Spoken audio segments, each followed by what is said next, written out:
This is the burning earth is the theme of our presentation today. A history. It is brought to us in part by the Environmental Humanities Department at Yale University. Very interesting team that's doing interdisciplinary work between issues around the environment and the humanities, which is a specialist approach that I like to think we're uniquely positioned to take here at Yale. Our presenter today is Sunil Amrith, who is the Renu and Anna Dhawan Professor of History at Yale University. Sunil also has a secondary appointment as professor at the Yale School of the Environment. He is author of 5 books, most recently, The Burning Earth, A History.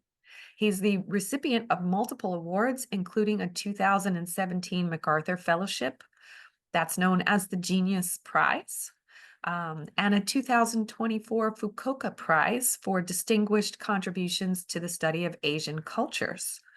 We are talking today about Sunil's most recent book, The Burning Earth. Sunil has very graciously signed copies of the book, and it's available for purchase at the Yale bookstore. We have 24 copies in stock right now. I encourage you, don't delay, get your copy. We will be providing a link in the chat where you can order a copy of Sunil's book. Our faculty members who give these presentations do so out of the generosity in their hearts to the Yale community, out of the desire to share their scholarship with all of us. This is our 5th annual Climate Change Conversations series. So we get together every year in time with the COP event to have informal conversations about climate change and hear the latest from Yale scholars. We're very grateful to all of them.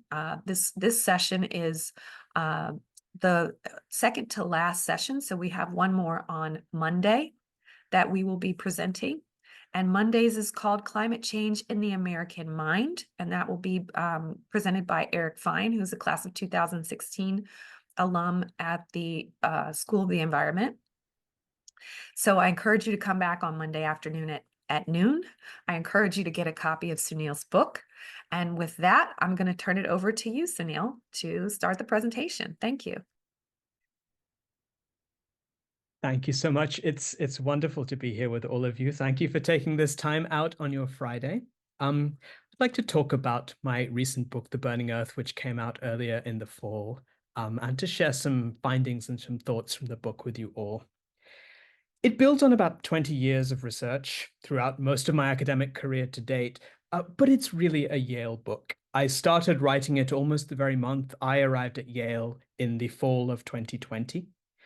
And it owes everything to the sense of collegiality that I've found here at Yale, and in particular to the vibrant environmental humanities community that I feel very privileged to be a part of.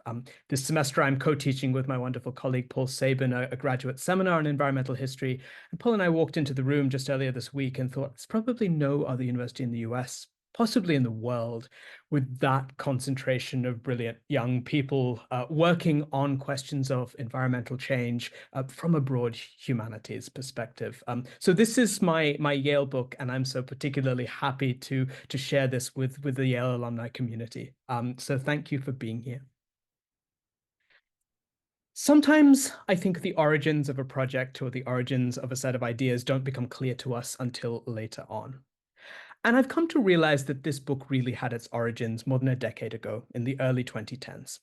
And over the period of just a couple of months, I've found myself in 3 cities, in Mumbai, India, Yangon, Myanmar, and Bangkok, Thailand. Now, these were all cities I already knew well and had spent time studying. I was interested in them as port cities. I was interested in the history of trading relationships around the Indian Ocean. I was interested in the very distinctive cultural mixes that you find in these cities. But in 2012, I started to be aware of something else. And that is that just over the previous few years before that, all 3 of these cities had experienced catastrophic flooding events. The kinds of floods that were described as once-in-a-generation floods, but which seemed to be happening more and more frequently. When I was in Bangkok, Thailand had seen the Chao Phraya River burst its banks only just a few months earlier. This was the end of 2011, with devastating consequences. And I think my insight was not only that these coastal cities were experiencing this new level of risk, but I was also struck by how invisible those risks were in everyday life. So I found myself walking by the banks of the Chao Phraya on a warm evening. And even though this just 2, 3 months earlier, there had been this catastrophic flooding event, I saw no sign of it. It felt to me like the city was as vibrant as ever, going about its business. And I started to think to myself, is this resilience that I'm seeing, or is it also a form of denial? Because at the same time, one was reading in the newspapers that half of Bangkok would be underwater by the middle of the 21st century. And so starting to think through these questions led me, as a historian, to first of all think about the history of water. And my previous book before this one was a history of the monsoon and how the monsoon has shaped South Asia and parts of Southeast Asia, and how it has shaped ideas about risk and climate and everyday life in that part of the world. And gradually, in a sense, as the climate crisis for all of us has escalated, I came to the realization that really I wanted to try to write a book on the largest scale, a global reckoning, with the simple and fiendishly complicated question of how did we get here? Here being what the United Nations Environment Program calls the triple planetary crisis, and not only the climate crisis, which perhaps we talk most about, but a crisis of biodiversity and extinction, and a crisis of both human and animal health that comes from pollution and waste. I framed the burning Earth as two bookends with two charters, and these charters were written about 800 years apart. And interestingly, both ask, separated by centuries, a version of the same question. That question is, in what ways does our well-being, do our freedoms depend on nature, or on what we now call the environment? So the first of these charters was the so-called Charter of the Forest, decreed in the year 1217 by King Henry III of England. Now, this came only 2 years after the much more famous Charter of Liberties, the Magna Carta, and was really seen as a companion to the Magna Carta. The Magna Carta is well known. The Charter of the Forest is almost forgotten. And what the Charter of the Forest did was it did two things simultaneously. It affirmed ordinary people's customary rights to the forest and all of its affordances. And at the same time, it started to create new rights of private property in what were previously purely royal forests. And in that tension, of course, is a very long historical tension between access to the environment, to nature's fruits, and attempts to control and restrict that access, both by private owners and by states. What the Charter of the Forest does, I think it would be completely anachronistic to see it as a charter for environmental protection. That's not what it was. But what it acknowledged was that human flourishing depended on the affordances of soil and water and forest. Now, separated, as I said, by almost a millennium, the other bookend for my book is the so-called Earth Charter of 2001, presided over by Mikhail Gorbachev. The Earth Charter described itself at the very beginning of this century as coming at a, quote, critical moment in Earth's history, at a moment of environmental devastation, the depletion of resources, and a massive extinction of species. And it called for a new vision of life on Earth that took that environmental risk seriously and put it at the heart of how we live together. A step further, a few years later, we see in a constitution like Ecuador's 2008 constitution, which took a step further and actually granted rights to nature personified as Pachamama or Mother Earth. But in the interim, in those several centuries between the Charter of the Forest and the Earth Charter of 2001, what I think we see is in fact a history of forgetting. We see a pursuit of human freedoms and of human well-being that for certainly the 19th and 20th centuries was often what we might call nature blind, that often understood human progress and human growth and human welfare and flourishing in a way that was quite detached from what, in their very different ways, both the Earth Charter and the Charter of the Forest recognized. So how did this come about? And in some ways, that is the story that I tell in The Burning Earth. And I think there are two stories that really converge and help us to explain how we have come to the moment that we are living through in the Earth's history. Um, One is a very long history of expanding human freedoms in the most elemental and visceral sense. The most basic freedoms, the freedoms to live, the freedom to acquire just that margin of safety and stability beyond bare subsistence, to be able to make it possible for human societies around the world to imagine possible futures, or indeed to imagine a future at all. And at the heart of that story, and at the heart of The Burning Earth, is actually the story of food. We could extend this back millennia, but where I start the story is about 1,000 years ago, where something really fundamental happens. And that change starts in China. That change starts with the massive expansion in rice cultivation in southern China that happens around 1,000 years ago. And what makes that change possible is, in fact, a seed.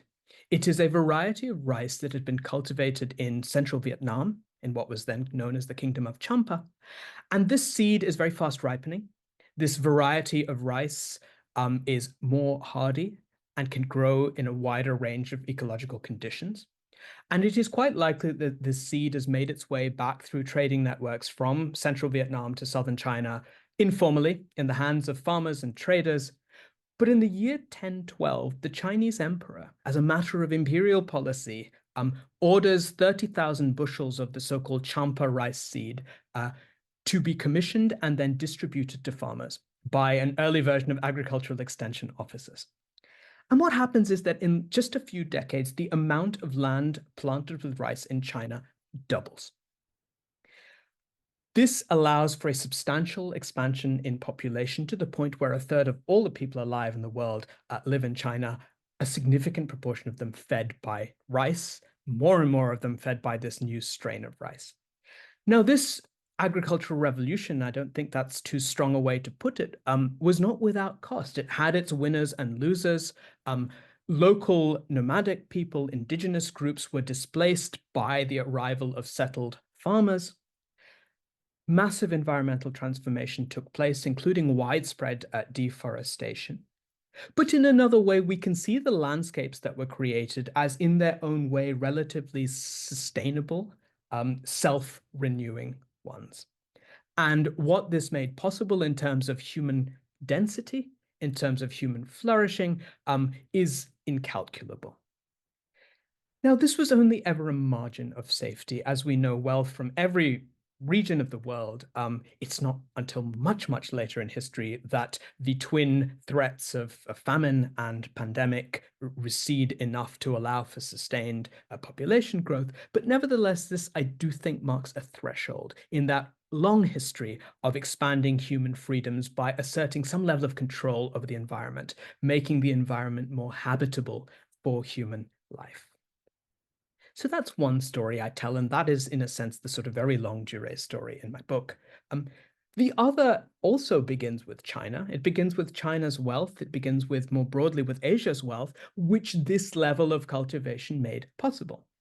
And this is the very well-known story of how Asia's wealth then starts to serve as a beacon for merchants and adventurers from the far fringes of Europe to go in search of both spices and precious metals.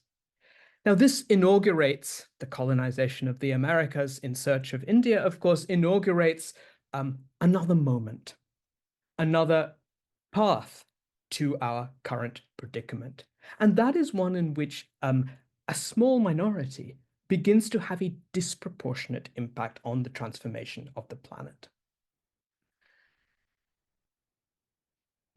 This is a sketching by Theodore Debris showing the silver mines of Potosi.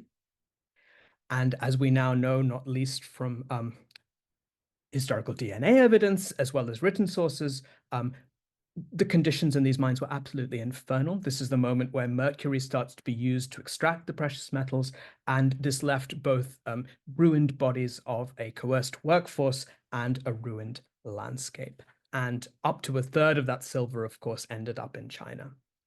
And already at the beginning of the 17th century, Michel de Montaigne, I think very eloquently and in a way that's been quoted ever since, identifies the kinds of transformation that this represented.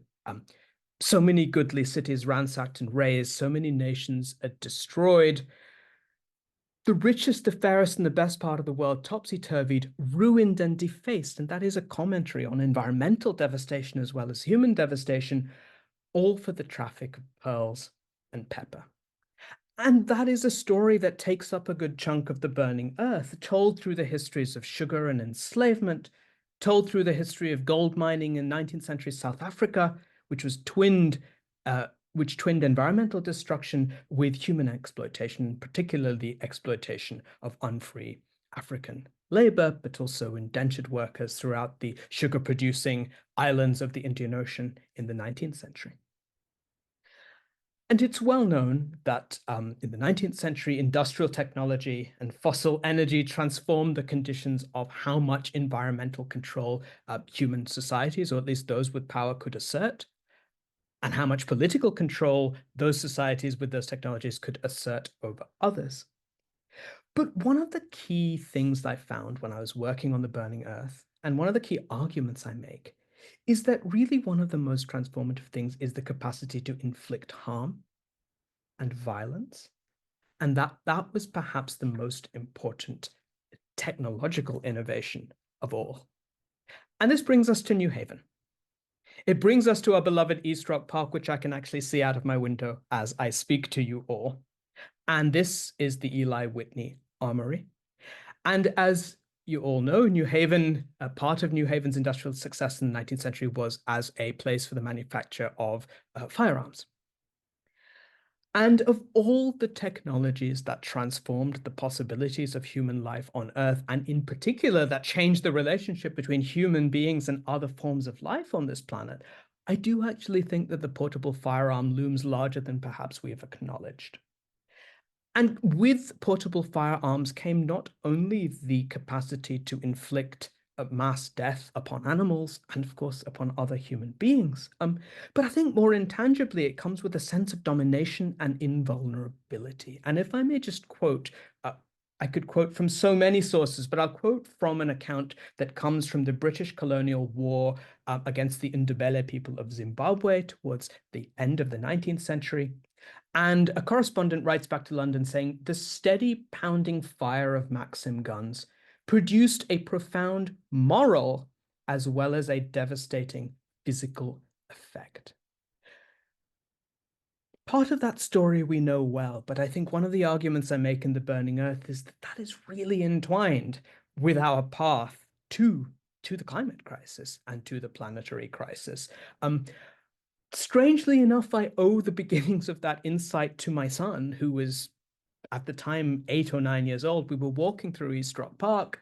We came to a memorial to Eli Whitney and an information board about the armory. And my son turns to me and he says, "You should put that in your book." And I looked at him, and at first I thought I was impressed that he knew I was writing a book. And I turned to him and I said, "Why do you think I should put it in my book?" And he said, "Because the guns are so bad for the environment." And he was not wrong. It took me some time to really think that through.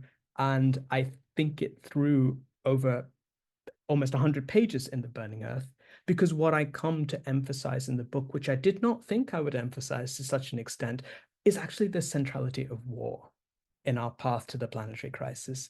Now, in a lot of the debates amongst both historians and earth scientists about the origins of the Anthropocene, as we call it, a lot of interest and attention, as I think rightly focused on energy transitions and on forms of technology.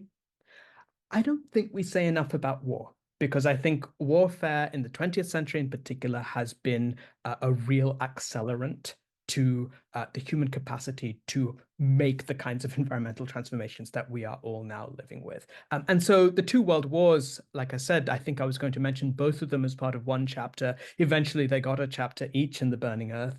And that is because I really do see them as transformative, environmentally, as well as, of course, in terms of human cost. The global search for mineral and natural resources that the two world wars unleashed was truly planetary in scale. So too was the capacity for earthly destruction that they brought. And I want to reflect on that by reflecting on a really sharp shift in the metaphors and imagery with which Europeans, to begin with, began to talk about war. And this is around the time of the First World War. So in the first year of the war, David Lloyd George, who became Britain's prime minister, who was at that time Minister of Munitions, this is how he described the war. He said, "It is the deluge, it is a convulsion of nature, a cyclone, which is tearing up by the roots the ornamental plants of modern society." Now, this was striking because it suggests that at this point in the war, it is still the case that only the metaphor of a natural disaster could convey that scale of destruction that Europeans were living with and fighting through. Only a cyclone, an earthquake, a natural disaster could capture the force, the inhuman force of the war. Now, at the end of the First World War, the order of that metaphor has changed in a very fundamental way. And I'll give you an example. Wilhelm Bjerknes, the great meteorologist, was working in Bergen with a team, including his son, who would go on to be one of the discoverers of the El Nino phenomenon much later in the 1960s, Jakob Bjerknes. But the Bjerknes father and son team and their collaborators in Bergen, they were studying mid-latitude cyclones and how they form. And their breakthrough was to see the narrow body where warm and cold air masses clash as being fundamental to shaping region-wide climatic patterns. And what is interesting is what they chose to call them, what we still call them now. They called them polar fronts. And they took that term polar fronts directly from the image of contending armies in the trenches. Now, what this suggests to me is that the First World War had unleashed powers of destruction greater now than even an earthquake or a cyclone. So that now it is the other way around, where Lloyd George is using these powerful atmospheric forces to describe the war. By the end of the war, the Bjerknes brothers are using the metaphor of human armies to describe the most powerful of all atmospheric forces. And I think that is a small example, but a very telling one in terms of what the First and then the Second World War really do. By the time we reach the last 2 years of the Second World War, Allied forces by this point have sufficient destructive force to literally create a new man-made kind of weather, which is called a firestorm. It is estimated that in the last 2 years of the war, 500 million tons of soot were generated by destructive fires alone. Now, no clear signature has been proven in terms of effect on global climate, but this is being investigated. And I think the point I want to make is the fact that this is even plausible, that the Second World War generated so much destruction that it might have had a climatic effect, suggests the dawn of this planetary power beyond any prior comprehension. And of course, a final threshold is crossed with the atomic bombings of Hiroshima and Nagasaki. And the literary scholar Elaine Scarry, I think, quite beautifully outlines what that truly meant for the place of humanity on Earth. And this is what Scarry writes in her book, Thermonuclear Monarchy, which came out in about 2016. She writes that atomic weapons converted the Earth's surface into something shatterable. So all that swims or swoops or skips or sways can, within a few hours, be burned, sickened, and slain. And I think the way Scarry puts that is, I think, of profound importance to how we think about the climate crisis. But in charting the course towards our current condition from the Second World War, in fact, it was not only the destructive powers of World War II, but paradoxically, its new life-enhancing powers, its methods to preserve, extend, and insulate life that proved so transformative. Insecticides, antibiotics, X-rays, jet propulsion. And writing at the end of the 1950s, the philosopher Hannah Arendt, I think, saw this more clearly than anyone else in a way that's truly prescient.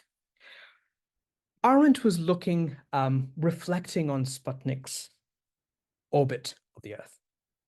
And she decided, and she wrote her book, The Human Condition, at the end of the 1950s, that this was perhaps even more consequential than the splitting of the atom.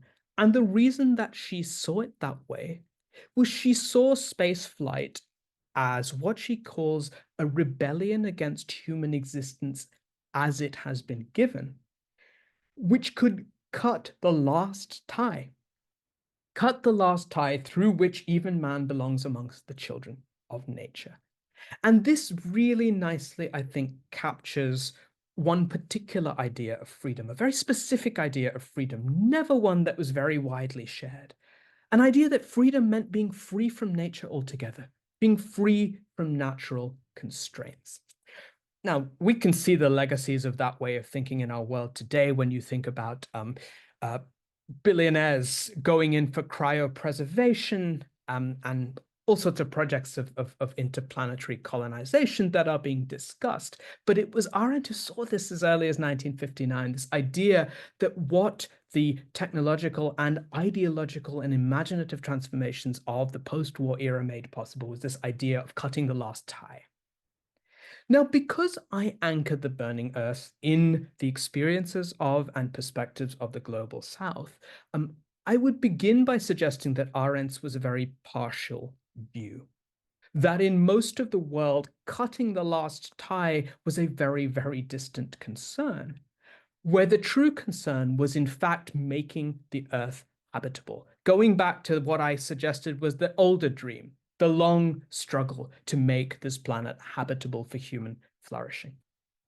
Now, the great quest of the post-colonial world in the 1940s, 50s, 60s was for development. Let's not forget that life expectancy at independence in India, in Indonesia, in Nigeria was just over 30 years. It had already crossed 60 in most of what we now call the global north by the early 20th century. People could expect to live about 30 years at the time of independence. Infant mortality in all three of those countries was at or above 200 for every 1,000 births. There was no luxury of imagining liberation from nature's constraints in those circumstances, but rather a careful, even desperate quest to mitigate them. And yes, an element of environmental control. This is an image of India's first Prime Minister, Jawaharlal Nehru, inaugurating one of the large dam projects that was such an iconic part of that quest to mitigate and insulate the power of nature over people's lives. And on the right is the poster for one of the great Hindi cinematic blockbusters of the 1950s, Mother India, in which the opening scene is an old woman who's had a life of suffering find her redemption by opening a dam in her local village. Now, these were simple dreams of a slightly less risky life. And an element of environmental control was crucial to these. Control over waterborne and insect-borne diseases, which enabled hundreds of millions of people to have a chance of a future, which expanded human possibilities and capabilities in the global South in a way that is far from finished, in a way that in some sense we're only at the beginning of that process. Taken together, this period after the Second World War has been called by climate scientists and by historians the Great Acceleration. And you can see in every single one of these charts that there's a sharp inflection around 1950, whether we're talking about emissions or we're talking about fisheries, we're talking about economic indicators, whether we're talking about human population. And one of my claims in the Burning Earth is that the Great Acceleration remains an aspiration rather than a reality for most of the world until more or less the end of the 20th century. The Great Acceleration begins in the industrialized world, and it is not until the 1980s, I think, that countries like India and China begin to play a role in the indicators that we see here. If you'd asked most policymakers or indeed ordinary citizens in the global South in the 1960s or 1970s whether they were in the midst of the Great Acceleration, they would have said, no, but we would like one. And I think this is the tragic feature of this period. And that is that haste itself becomes overwhelming, almost a narcotic. This idea that however much progress there was, it wasn't fast enough. And that haste, the casting aside of precaution, is, I think, at the heart of some of the most devastating environmental harms that we see in the second half of the 20th century. To give you just one example, of course, there is the devastation of both people's lives and of nature during Mao Zedong's Great Leap Forward in the early 1960s, which, as you know, caused a colossal famine in China. And this is how Mao described it. It's that violent, warlike imagery. There is a new war, he told the Communist Party at the beginning of 1958. We should open fire on nature. There's a new war. We should open fire on nature. And in The Burning Earth, I see that violent association of war with environmental change as really at the very heart of how we ended up where we are now. Now, Maoist China was distinctive in its ideological extremism and in its intolerance of dissent. But in another way, that emphasis on haste, on catching up, on we have no time to lose, that was very broadly present across the global south. You see a version of that in India, you see a version of that in Brazil, you see a version of that in Indonesia. And The Burning Earth really sees that period after their Great Leap Forward in the 1970s and 1980s as particularly transformative in this respect. And the 1980s were, I think, especially catastrophic for the world's most extensive regions of tropical rainforest, Amazonia and in Southeast Asia. This is the Trans-Amazonian Highway, which began as a dirt road and was eventually paved and really massively amplified and multiplied the capacity of ranchers and others to cause widespread deforestation in Amazonia. Even that, however, was tied to a liberatory possibility. The Brazilian military government in the 1960s, which justified the building of roads through Amazonia as describing it as this is a land without men for men without land. I mean, the masculine is interesting. That association with frontier colonization, of course, harks back to a very 19th century language. And there is this idea that environmental transformation was going to be socially transformative as well. This comes at profound cost to indigenous peoples in Amazonia. And it comes, of course, at profound cost to the ecosystems, which we now understand the entire planet depends on. In Indonesia, at the same moment, in the 1970s and 1980s, it was not pasture for ranchers, but global demand for timber, for construction, and then eventually for palm oil that causes a similar scale of devastation in the forest. And this is embedded in my memory. I grew up in Singapore, and in the summer of 1997, the year I graduated from high school before I went to college, there was a thick, choking smoke haze in the air. It was the first time, long before COVID, that I saw people wearing face masks on a daily basis. Schools were shut, hospitals were full, and these were forest fires in Indonesia caused by the burning of peat lands to clear them, to turn them into palm oil plantations that have an impact all the way across the Southeast Asian region. And on one estimate, the carbon emissions from those peat fires in 1997 were equivalent to the entire emissions of the United States in that one year. And these fires caused not only a spike in respiratory illnesses, as you can well imagine from this picture, but it also unleashed the devastating Nipah virus epidemic in 1998. Nipah virus, luckily, it was contained quite quickly, but it broke out in a part of Malaysia, the town of Nipah, spread to Singapore. It was contained at that point, but it had a case fatality rate of 40%. And it was only later that scientists figured out the link between the Indonesian forest fires and the deforestation and Nipah virus. The forest fires had caused dimming of the light, which interfered with fruit flowering in the forest. This had led fruit bats to take up residence near planted orchards by pig farms, and the Nipah virus spread from bats to pigs and from pigs to pig farmers. Not at all unique in terms of new emerging and re-emerging zoonotic diseases, but absolutely tied up with that rush that sort of late 20th century rush for development at any environmental cost. Now, the 1970s and 80s are a hinge in the burning earth for another, and I think a much more hopeful reason, which is that I think they mark both the peak of environmental harm. Deforestation rates have luckily declined very significantly since the 1980s. But they're also a moment of awakening. And I think my most hopeful finding in the burning earth is just how quickly the global environmental movement emerged to the point where it is today probably the single cause that mobilizes more people around the world than any other. And the most inspiring experience I had writing The Burning Earth was actually teaching a Yale undergraduate seminar about a year and a half ago. And this was an undergraduate seminar which I called Environmentalism from the Global South. I was just so fortunate to assemble the most remarkable group of students I've ever taught in my life.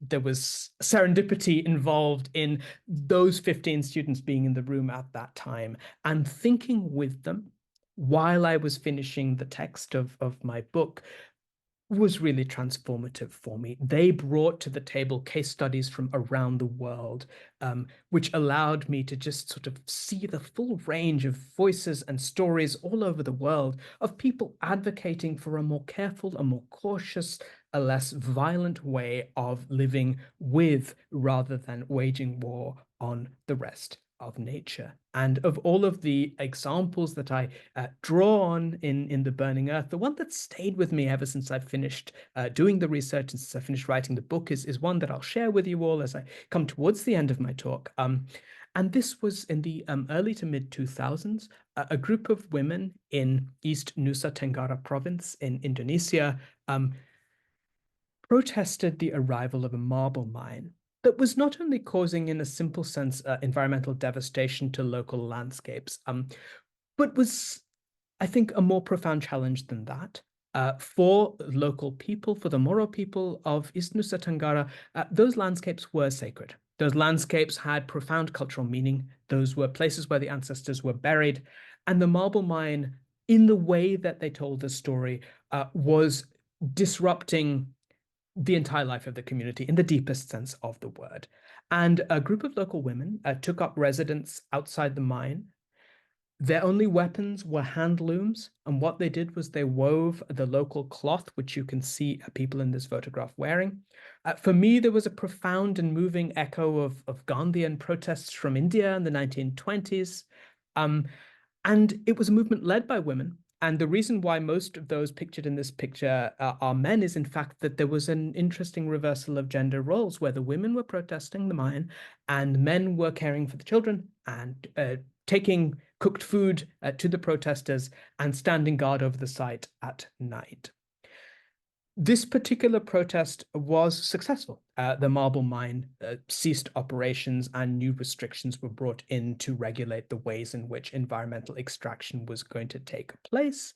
But of course, one can immediately turn from a story like this to a lingering sense that I think we all share, which is that it's not enough. That the scale of the environmental challenges that we all face are so great that however many local movements there are, they might not amount to a substantial enough or a fast enough transformation to veer us away from all of the planetary boundaries that we are in the process of crossing, and some of them irreversibly so. And in some ways, I think that's the tragic feature of environmental politics and the history that I tell in The Burning Earth, which is you go very quickly from the moment of awareness. What have we done? What are we doing to our planet? From that to it's too late. The effects are already going to carry on hundreds or thousands of years from now. And I think that's a difficulty. That's a dilemma that we all wrestle with and that we all have to grapple with. How do we honor the agency, the imagination, the creativity, the commitment of movements of around the world, and at the same time can grasp the scale of what we contend with? Now, I don't think that a historical perspective is going to give us much sense of which of the large technological changes are going to be most effective and most helpful. We've seen a hopeful and indeed dramatic fall in the price of renewable energy. That is going to be at the heart of any move towards decarbonization. Many claims have been made for the effectiveness or potential effectiveness and indeed the desirability of even larger scale projects of solar geoengineering. What I think a historical perspective reminds us of and perhaps insists upon is that there are no magic bullets. EVs are going to help us decarbonize our cities and our roads. They are not going to stop the process by which the quest for rare earths is going to displace people from their homes and devastate local environments around the world. If we are going to flirt with solar geoengineering, then the question is whose voices are going to be at the table when we evaluate the ethical and material risks of technologies like those. So far, there have been far too few voices at that table, many of them in the greater Boston area. And so the question is not so much should we or should we not turn to these technologies. The question is whose voices are going to be represented. And I think that my takeaway from the Burning Earth is really that the case for environmental justice is overwhelming and urgent. And I will leave you with just two reflections on how we might think that through. The first comes from the anthropologist James Ferguson, a wonderful little book he wrote a couple of years ago, called An Essay on the Share. And he's not specifically talking about the environment, he's talking about economic inequality, but I want to put up a quote from James Ferguson and reflect on it a little bit from an environmental perspective. Ferguson starts with this extraordinarily compelling question. He says, where does our vast wealth come from? Why are we so much more productive than our grandparents? And then I think in a very hard-hitting way, he proceeds to say, we're not better people than they were. We certainly do not work harder. Instead, we are able to produce vast riches they could not have dreamed of, thanks only to an enormous worldwide industrial apparatus of production, built up through generations of work, sacrifice, and invention across centuries, even millennia of human history, in a process that generated massive suffering for millions all across the globe. And I think this stays with me. And I think we can enhance Ferguson's perspective if we think not only about the human suffering, but about the environmental cost of the way we live. And finally, back to the most existential fact of environmental injustice, the fact that those who will bear most heavily, who are already bearing most directly the cost of the planetary crisis, have really contributed very little to its coming about. And this finally is from Our World in Data, the open source project from Oxford University, which shows us cumulative contributions to carbon emissions for all the countries for which they have data. It's a wonderful website. You can plug in any country you like for which they have data. I just want to point your attention to Bangladesh. Bangladesh, a country of over 100 million people, which is by many, many accounts more vulnerable to rising sea levels and in more intensive storm surges than just about anywhere else. Bangladesh barely rises off the axis, as you can see. And I think we need to really put this at the heart of the conversations, whether this is at COP, whether this is on our campuses, whether this is in a wonderful gathering of like-minded, curious people like we have through the Yale Alumni Academy. So I will stop my presentation there. I look forward very much to a discussion with all of you, and thank you so much for being here. Thank you, Sunil. Fantastic presentation. I echo one of our members of the community here who said, so appreciate all of the sources that you've provided and the quotes. And we have time now for a conversation. And I know we already have a couple of questions in the Q&A, but I would encourage everyone, if you have questions that you would like to include in the conversation, please post them in the Q&A box. If you put your questions in the chat, it's a little bit harder for me to keep track of them. So please put them in the Q&A. I also want to mention that Sunil has, again, mentioned that Sunil has very generously signed a supply of books that are available at the Yale bookstore, and I have put the link for the books in the chat, so you can follow that link if you would like to get a copy of The Burning Earth. So I want to start with Kathleen Nolan's question. Kathleen says, can you address the role of population growth in accelerating environmental devastation and ways to communicate well about the place of population restraint in returning to a more balanced relationship with nature? Thank you so much, Kathleen. I think that's a vital question. It is a politically difficult question, and I think that we should sit with that difficulty. I think it's helpful to disentangle different aspects of the environmental crisis if we're thinking about the relationship between population growth and environmental crisis. If we're thinking about emissions alone, then I think there is a powerful case which countries from the global south have been making actually since Indira Gandhi went to the first UN Environment Conference in Stockholm in 1972, which is to suggest that aggregate numbers may not be the problem, but rather sort of imbalanced distribution, or the fact that there is overconsumption in parts of the global north. So I think if we're talking about emissions, then the relationship between population growth and environmental transformation is at least an indirect one. If we're talking about biodiversity, however, I think that's somewhat different. There, I think aggregate numbers do matter. They matter profoundly. It is the sheer number of us on this planet that has played relatively significant role in the biodiversity crisis, primarily through food production and obviously our increasing demands for that. But even that, I think, can be taken in different directions because, in fact, there hasn't been a massive expansion in area under cultivation in most of the world in the second half of the 20th century. It's been more intensive agriculture rather than more extensive agriculture that has fed all of the additional people who are alive in the world today as a result of population growth. I think there are ways to make an argument for population restraint, which economists like Amartya Sen have been advocating for a long time, which is to say that we should think about the intrinsic benefits of expanding reproductive rights, of empowering women and girls. And there, if one of the consequences of those, as we've seen in almost every society of the world, one of the consequences of educating girls is population reduction in population growth levels. And we're seeing that almost everywhere in the world today. So in some ways, I think we need to be specific about how we think about the relationship between population growth and environmental change, which aspects of environmental change. I think we do need to bring inequality into the picture. One recent estimate suggested that the average emissions of a child born in Bangladesh today compared with the average lifetime emissions of a child born in the US today are going to be dramatically different and are likely to remain quite dramatically different however fast Bangladesh grows. But at the same time, I think you're very right to sort of bring the question of population into the discussion.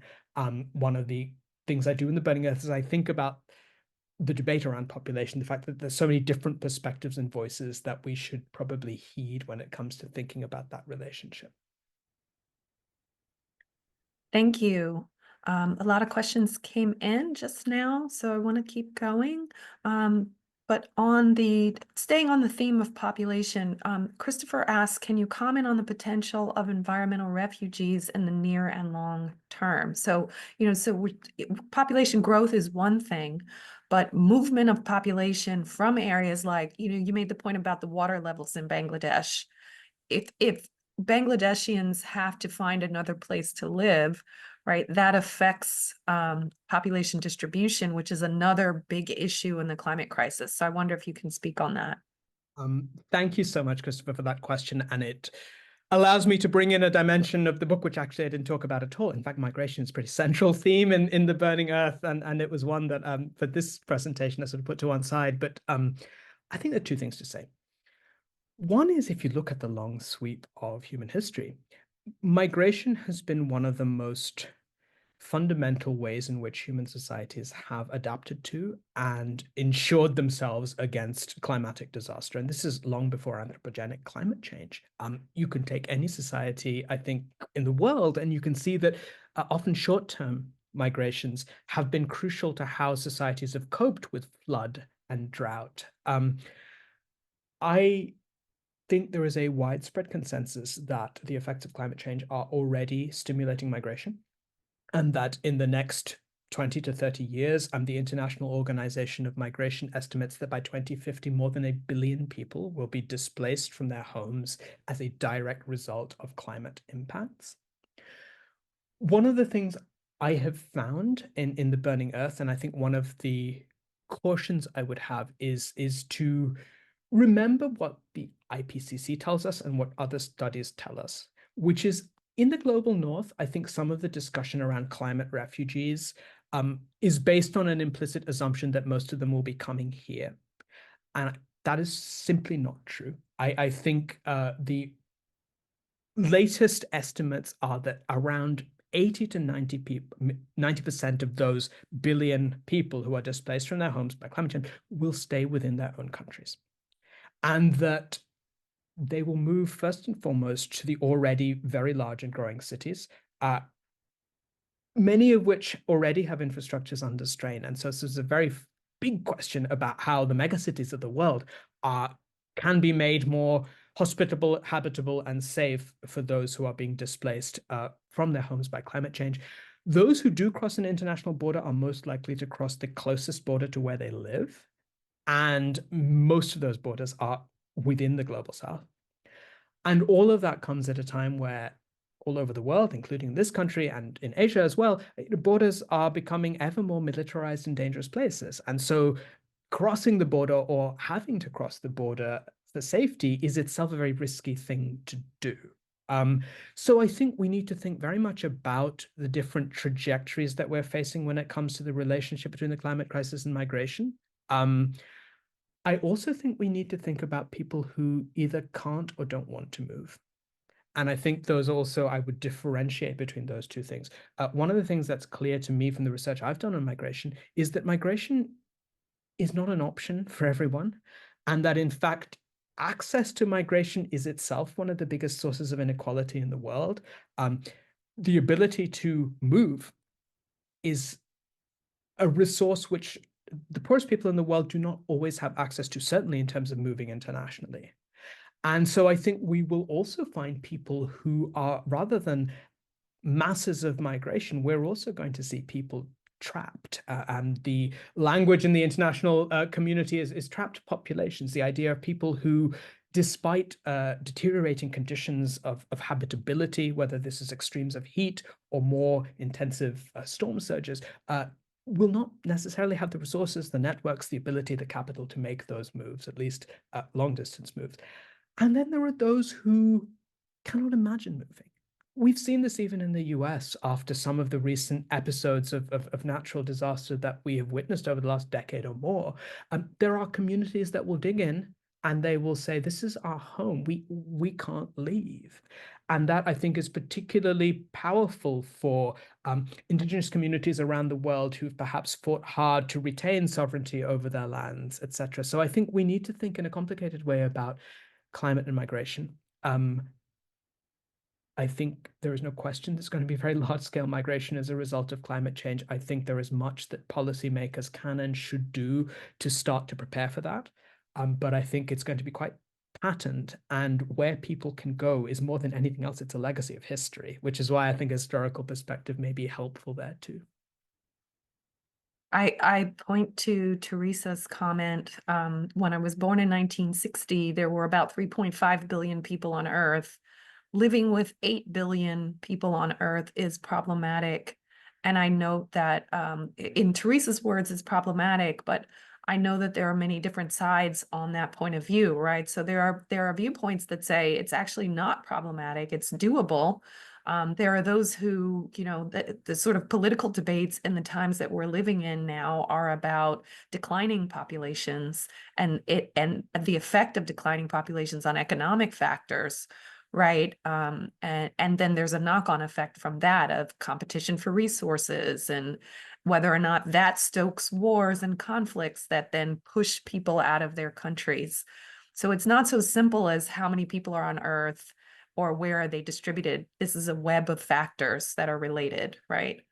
That's really nicely put, and I'm very glad to bring in the question of population decline, aging populations, which so much of the world, including now China, quite dramatically, are starting to face. And there are so many debates to be had about this. So there's a point of view which the British journalist George Monbiot, amongst many others, have put out, which is that we should concentrate human life as much as possible in very, very densely populated cities and then rewild. So that's one perspective. It is not clear to me how that perspective would play out in a country like India, for example, where population distribution is not so clear cut, where there is just much more of a fuzzy line between what is urban and what is rural. I think patterns of habitation vary so much in different places. I think the question of cities in the climate crisis is a very interesting one. I think you can look at both sides. The resource demands and the energy demands of cities are clearly colossal. At the same time, all of the cities in the world in which now over half of humanity live occupy only under 2% of the Earth's surface. And so I think there is perhaps an argument, a counter argument, that that kind of density of urban living is the only really sort of viable way forward, given the scale of both population and some of the risks that we face. There are inspiring experiments going on at the moment. Bangladesh is a really interesting example. There is a series of policies in Bangladesh that acknowledge that migration is going to happen as a result of environmental change, as a result of environmental risk. And there is an honest reckoning with that, and a project to build what have been called migrant-friendly, climate sustainable cities. And the idea is Dhaka, the capital, is under strain, and in fact, maybe second-tier cities need to grow, with the understanding that they are going to be recipients of large-scale migration from rural areas. So I think there are different ways that people are starting to think through these dilemmas, and I think it's really important to take that multidimensional perspective, which all of your questions have gestured at. Fantastic. And I just want to comment that Teresa speaks about not just the human perspective, but also thinking about biodiversity and ecological systems as well. And this brings me to Anne's question. Anne asks about pathogens and what role pathogens play in population growth. I think about it because I think about the COVID pandemic and the way that it sort of came out of an environmental issue, right? And it also caused us to look at what happens when humans remove themselves from the environment. So just thinking about pathogens and how pathogens affect population growth or decline and migration. And couches that in terms of moving upslope to cooler climes or to undisturbed environments. I also think of, we had Paul Turner present from Yale School of Public Health a few years ago, who spoke about mosquito-borne illnesses and how mosquitoes are a vector for a lot of things that, as it gets warmer, are going to affect us. So I think that the concept of pathogens can be sort of broadened out here. I think there are two really key, I mean, there are three things to say maybe. The first is the story of that transition from 3 billion to 8 billion. That has everything to do with our ability to manage and control pathogens in many ways. And then the question is, well, are we actually at a tipping point where that is going to unravel as a result of these environmental changes? And so I think that, I mean, there are two particular kinds of risk. One you've just mentioned, which is the idea that insect-borne diseases as a result of environmental change are going to expand their range. And we've certainly seen this in Asia with unprecedented peaks of dengue fever. And what is very striking is that even very prosperous, well-managed cities like Singapore have been suffering from extreme spikes of dengue over the last 5 to 10 years. Cities like Delhi, very much so. And now we are seeing all of the projections of the sort of map of dengue incidents might even encompass Florida by the middle of this century, according to certain projections, and certain, perhaps edges of Europe as well. So there is an idea of a kind of reversal of, let's say, struggles that we thought had been won might be more fragile than we might think when it comes to insect-borne diseases. And then there's a question of emerging new zoonotic infections. I didn't mention COVID in my book, partly because in some sense there is still uncertainty about its exact origins. But I think even if we take COVID out of the picture, there have been so many emerging infectious diseases since the 1960s, 1950s, including HIV, which have to do with human intrusion into wild places, which allow for the sort of leap to happen across species. And so it seems to me that almost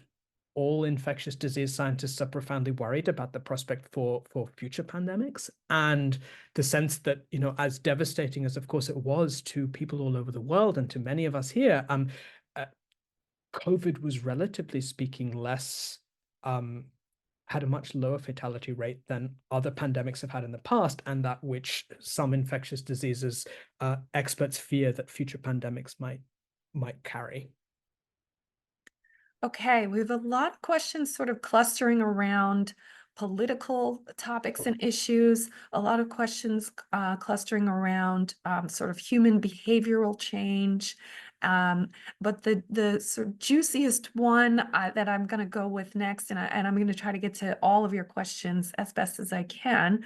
I want to go to Jim Salzman's question about technology, because there's been a lot of conversation in the media recently about the massive amount of energy imprint that we're making with our foray into AI. And even with things like the fact that I have 20,000 photos on my phone, and that is occupying a server somewhere, which has an energy imprint, right? So our YouTube videos are these Zoom presentations, and when they're stored and so forth. So Jim asks about if you speak about the rise of the virtual environment in your book, and how does that fit into your narrative? Certainly a positive for international civil society to organize, but a vehicle for, and so he's speaking about the virtual environment and the informational piece of it.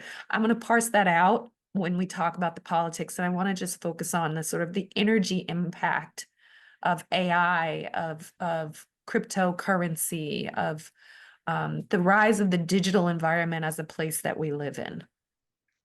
Wonderful question. I tackle that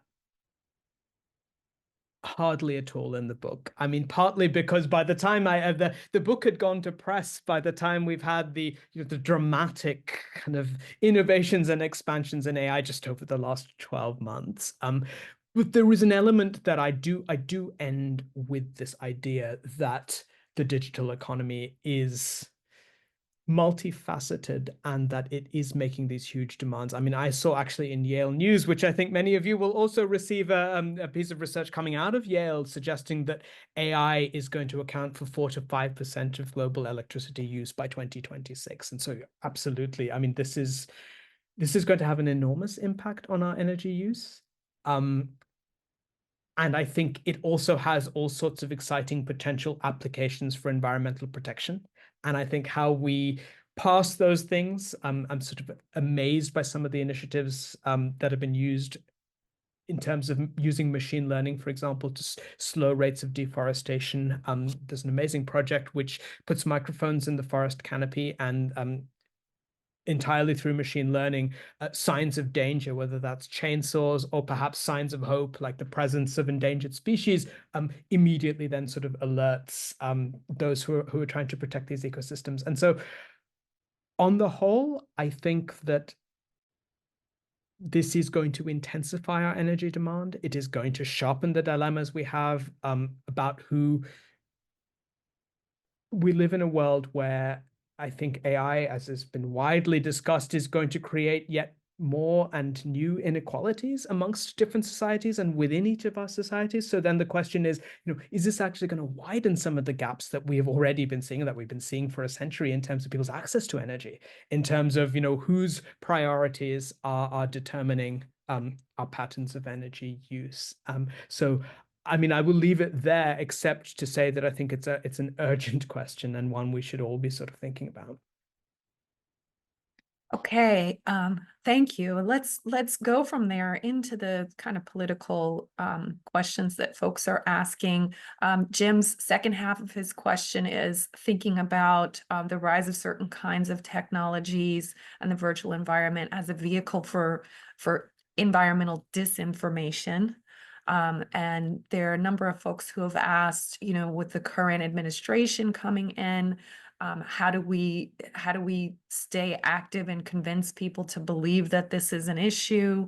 Um, I think there are points that you bring out that are unique, which is looking at societies like Bangladesh, like Southeast Asian countries, like Sub-Saharan African countries that don't necessarily have a seat at the table, but are more on the receiving end of the decision makers that the global and the global powers. So folks want to know, what do we do in this time, and how do we keep this issue top of mind, and how do we battle disinformation? I think the disinformation question is hugely important, and it's not new with social media, but there is no question in my mind that social media has amplified it and has allowed for just a total disconnect between climate science and the findings of climate science and a fairly substantial proportion of the population that doesn't believe it.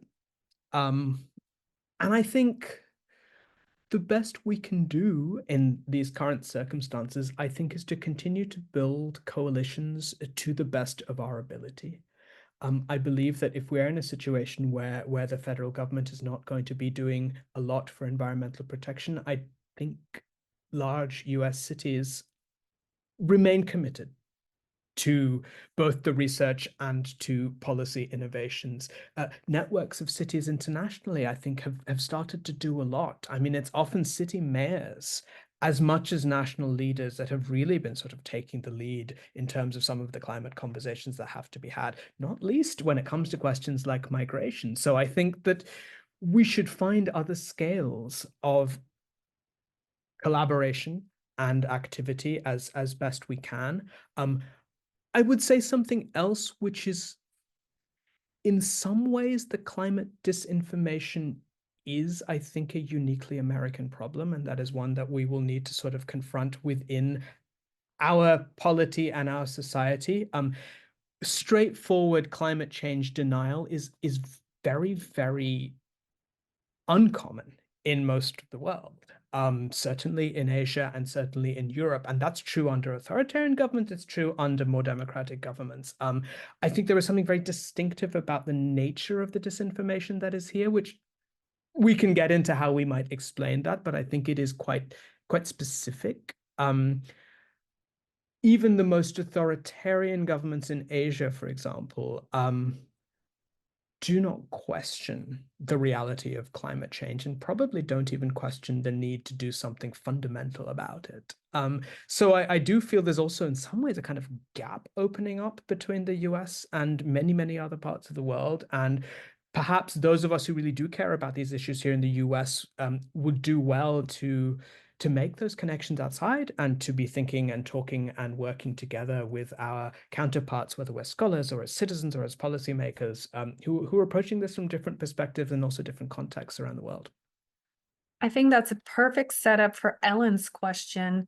Ellen asks, China has committed to achieving carbon neutrality in 2060. And in terms of its rollout of a nationwide clean energy grid, it seems on track to do that. How do you assess China's approach in this regard, and do you think it will be successful? I think China's approach has been clear-sighted and I think has more chance of success than many other initiatives taken by other countries. It will come with its costs. It will come with its costs in terms of the Belt and Road Initiative and, in some sense, a kind of offshoring of environmental impact to other parts of the world, in ways that we've, of course, seen in history as well. I think a lot will depend on global affairs, on geopolitics. I mean, I think if China and the European Union can work together on climate issues, I think that will be transformative. There are so many reasons why that is going to be difficult. There are so many points of tension in our entire sort of global system that I think will get in the way. But on a domestic level, it does seem to me that China is on track to meet some of these goals, that the investment in technological capacity, not least when it comes to solar, when it comes to other forms of renewable energy, are huge. I think there are going to be debates in China about the scale of these technologies. I mean, if we think about the so-called Sky River project, of using cloud seeding to transfer water to water-scarce parts of China, it is quite likely that that is going to lead to discussion and debate, even amongst government officials from different regions, and certainly amongst civil society groups as well. So I think there are tensions ahead, but I would agree that I think China is more likely to meet those goals, and that will have a global impact. Okay, Kenneth has asked if the presentation and the Q&A are going to be available on the internet somewhere. And yes, they will. So this presentation is recorded and it will be available on our Alumni Academy .yale.edu website, along with the slides, as long as Sunil, you're happy to share them, a link to how you can purchase the book, some of the other readings that you have recommended, all available, and all of the other presentations from this climate change series and the past 5 years of climate change series, all available free and open to the public to access through the Yale Alumni Academy website. Okay, I want to go to this question that has come up about sort of how we frame our conversations, the positive versus the negative side. Laura says, I would love to hear you expand on one of your opening statements about the balance between resilience and denial.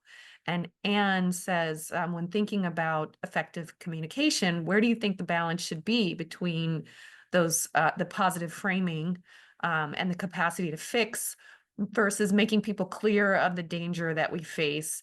Anne says, I'm struck by your statement that the movement from finding out about this to realizing that it's too late happens very quickly. Thank you so much for those questions. I don't think I wrestle with anything more than that. If I think about The Burning Earth, it is a book that describes a lot of suffering, both human and in some sense more than human as well. It could be read as a quite a bleak story of both human and environmental destruction. I did not finish writing the book feeling disheartened. In some ways, I do actually think of it as a hopeful book. And I think the reason I think of it as a hopeful book is because the one thing it has shown me, the one thing that this history shows us, is that change can happen quickly, positively or negatively. But I think that is an empowering realization. Some of the victories that I detail in the book are the most unglamorous ones. They're the ones my editor said, do people really want to read about this? And we agreed that, yes, I think it's actually really important to elevate the work of those who aren't in the headlines, who are working behind the scenes, whether these are EPA administrators or international negotiators. And of course, the classic example is the Ozone Treaty of 1987, the Montreal Protocol, which in a way that seems almost unfathomable now, really did generate global consensus and moved very quickly and took the equity issues into account. And I think there are so many other hopeful stories, both in my book and all around us, that have to do with small, concrete, practical steps that countries around the world, that people around the world are taking to make things better. And that's what my students at Yale took away, I think, from both the seminar that I mentioned earlier and also from the lecture version, actually, of my book, which I taught last spring, which was a sense that, well, this is not the kind of history book where it's a closed book. We're in it. We are in this history, and we don't know how it's going to end. And in some sense, every scale of change matters. I think we need massive scale change at a kind of global level. But the things that local communities do, that each of us does, I think those are intrinsically important, and I'm not sure we should just measure them in terms of, well, what impact does that have on emissions? I think there is that more intangible, and speaking as a humanities scholar, there is that more intangible sense of a sort of shift in consciousness, which I think we desperately need all over the world. And in some sense, the actions that each of us who care about sustainability, who care about a sort of more just and sustainable planetary future, the actions we take, I think, matter in and of themselves because they are what shape our own sort of moral orientation in the world. Wonderful. Thank you for that. I want to kind of delve into a point that someone raised, which is, well, why do the Bangladeshis have so much of a lower impact on CO2 emissions than the US? But I want to broaden that out to say, if you look at some of these case studies of um, other cultures around the world, do you find any examples, either historically going, you started with planting of rice in China, right? Do you find any examples, either historically or contemporary, that those in the high emissions producing societies can learn from as new approaches to agriculture, to economy, to ecology, to industry that could change our way of functioning? I think there are many, and I mean, I think there's two different ways I might answer that question. The first is I think that all of our societies can actually look to their own histories for seeds of other ways of living. And I mean, just think about the kitchen garden movement during the Second World War, victory gardens in the US and in the UK. This idea that collective action to, in this case, turn scraps of urban land into gardens that are growing food to provision people in times of trouble. There's a very inspiring story, I think, to be told, albeit in conditions of war and emergency, but nevertheless a sense that, again, as I was suggesting earlier, that rapid change is possible. The other thing that I think matters profoundly, and this is something I turn to throughout the Burning Earth, is the work of artists in shaping our imagination. I would venture to say that there's probably no technology that has done more to shape how people imagine our place on Earth in the 20th century than cinema. And I actually end with the genius of Japanese animation, Hayao Miyazaki, and his 1997 movie Princess Mononoke, which is a fable. It's a parable of human beings who, in a sense, sort of violate ecological limits, and the fact that that has destructive relationships for both people and nature. And there are so many other poets, writers, filmmakers who might turn to throughout the Burning Earth because I feel like they do offer other imaginations, other ways of living. The work of contemporary ecologists like Robin Wall Kimmerer, the work of novelists like Richard Powers. I mean, all of these works have been very inspiring to me and important for my own sense of how might we find a different way. How might we sort of move beyond the, in many ways, insane way that we are living and sort of treating the planet. Well, it calls to mind one of our Yale Alumni Academy travel programs took us to Japan, and we got an opportunity to learn about the Shinto tradition there. And the idea that the Shinto faith brings is the sort of personhood of nature. If I'm saying it in a, I don't know that Shinto would express it that way, but assigning an identity and a life and a subjectivity to nature means so much about how you would treat it differently. And there are a lot of folks in the comments and the questions here who have talked about how do we, like I know Gary here who says, the human drive toward wealth and inexpensive products and food and energy and power causes us to subjugate the earth and its flora and fauna, and competing, and Gary puts this in quotes, competing tribes of humans. And I think, for example, we have a lot to learn about the Japanese Shinto faith and what that would teach us to do differently.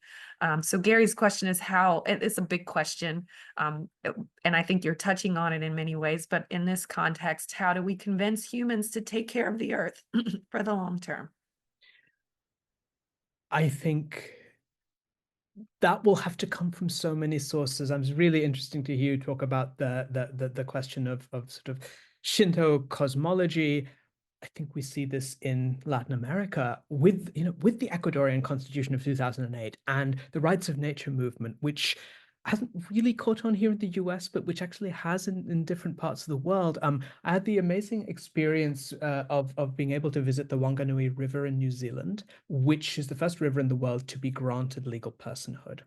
And what was really interesting is the way that move to grant personhood to this river. Of course, well, who's going to represent the river in court?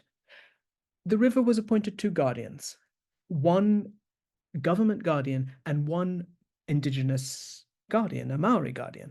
And so there was something very inspiring about that, which is not only about granting personhood to the river, but doing so in a way that actually tries to heal some of the wounds of colonialism. And I think that there are these seeds of awakening, of realization all over the world, that I think every religious tradition and many non-religious spiritual traditions have elements that might inspire people to take greater care. And I like that word very much, care and caution. I think it was Barbara Kingsolver who said once in an interview, in the end, we will only protect what we love. I do think that's very important. I actually end the Burning Earth with that. I end the Burning Earth with Dr. Martin Luther King's trip to India in the late 1950s to visit Gandhi's ashram. And at the time, MLK was, of course, being criticized, perhaps with justification for being insufficiently radical, being criticized from within the movement for African American rights and liberation. And his response to that was very interesting. He said, look, people might criticize me for trying to build a movement on something as it's insubstantial as love, but it's not a sentimental love that is at the heart of my movement. He wrote, it's a stern love. And I was really sort of moved by that. And I end the book with that, with a sense that in the end, we will take care of the earth because so many people around the world deeply love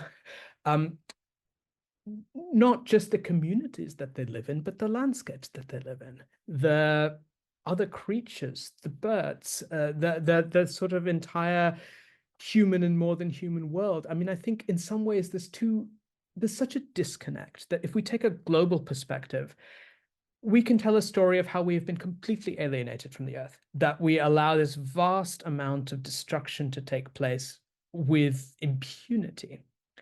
And yet in our own lives, so many of us, whether we live in cities, whether we live in rural areas, that isn't how we experience the world, and that isn't how we live. We'd be profoundly attentive to the fact that the air smells different, that the seasons are changing, that the bird song isn't what it used to be in the morning. And I feel like there's something in that we must find new ways to harness. Again, that's why I think the arts and literature and cinema have such an important role to play in trying to sort of shift consciousness. Wonderful comments and wonderful comments coming in on the chat. Thank you for those. We have a few minutes left and I want to get to as many questions as we can. And what you just said just now, Sunil, reminds me of a book by Vine Deloria Jr. called God is Red, a Native View on Religion. And in it, there's a comment that he quotes from Lakota, from the Lakota people, where they say, you can take this land from us, but if you dig down, 100 feet into this land, and I don't know that it was exactly 100 feet, but you're going down layers and layers into this land, and all you're going to get is the dust of our ancestors, because that's really, the land is us, right? So if we think about it in that way, it speaks to what you're talking about, this orientation toward loving the land and having the land be a part of us, and versus what we can exploit from it. And there needs to be a balance, as you've said. So with that, I want to go to Kathleen's comment, Kathleen says focusing on restraint on consumption probably gives a foundation for the most far-reaching behaviors, behavioral change that we can make. And I think that's a fitting point to this conversation. And then I want to move from there to Kim Wilkinson's comment about rush energy, something that you spoke about, the rush energy. And Kim says, I've heard it called hurry sickness. And I see it even with affordable housing or trying to make a town more fire safe. Can you speak more about the historical origins of the rush narrative? I I love the way you've put that, Kim, and I actually haven't heard it put that way before, the rush narrative. That I spend that chapter of my book on the 1960s and 70s essentially talking about that. And I think it comes from multiple roots. Partly, I think that, in many parts of the world, I think it just comes from that sense of having so much to catch up because of the vast gap that there was and still is in different people's access to the conditions of life. So the sense that, we must move forward as quickly as possible. Otherwise we'll be left behind, or otherwise we will be overwhelmed by the challenges of living, by the challenges of bare subsistence. I think if it comes to perhaps the slightly more policy-oriented examples that you've given us, how quickly can we make a city fire safe? I think partly that's just an outcome of our modernity, of our sense that because the pace of technological development over the last 150 years or so has been so rapid, because we, in a sense, every generation has lived through transformations that would have been unimaginable to the generation before. And I mean, that's actually why I like that quote I put up from James Ferguson towards the end of my talk. I think there is that sense that solutions thinking, I think, goes together very often with a sense of rush and haste. And maybe one of the ways we can reframe that is like, how can we think of long-term solutions? How can we think of solutions that sort of transcend an electoral cycle, or that, even transcend necessarily being able to measure the fruits of these interventions in any very quick or concrete way?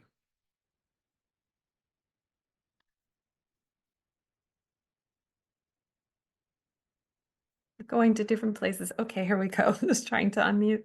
I think we have time for one more point, and there's lots of really good ones here. But I want to go to Amy's point. It's somewhat technical, but I think interesting, going back to the more historical side of your presentation.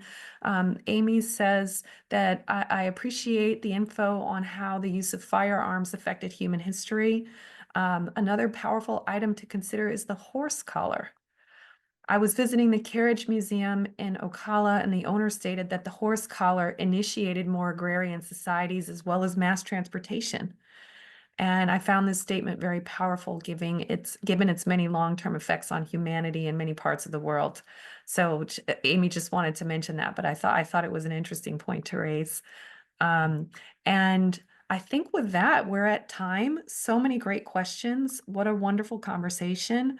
I hope that you all will join us for the next and last in this series, which is on Monday at noon. And you can find out more about the next session by visiting our website, alumniacademy.yale.edu. But the topic is going to be climate change in the American mind. And we're going to have Eric Fine, who's from the Yale program on climate change communications. I want to thank you, Sunil Amrith, for Thank you being all here. so much. This has been absolutely wonderful and a Yes. real privilege. Thank you. Yes, and the book is The Burning Earth. Hurry up and get your copy before we sell them all out. It's a pleasure to be here with you, and I'll just give you any last words you'd like to say before you depart, Sunil. Just that this is such a wonderful space, and I've been inspired by the comments, and I look forward to going away and reflecting on many of these wonderful thoughts and ideas. Excellent. All right. Bye-bye, everyone.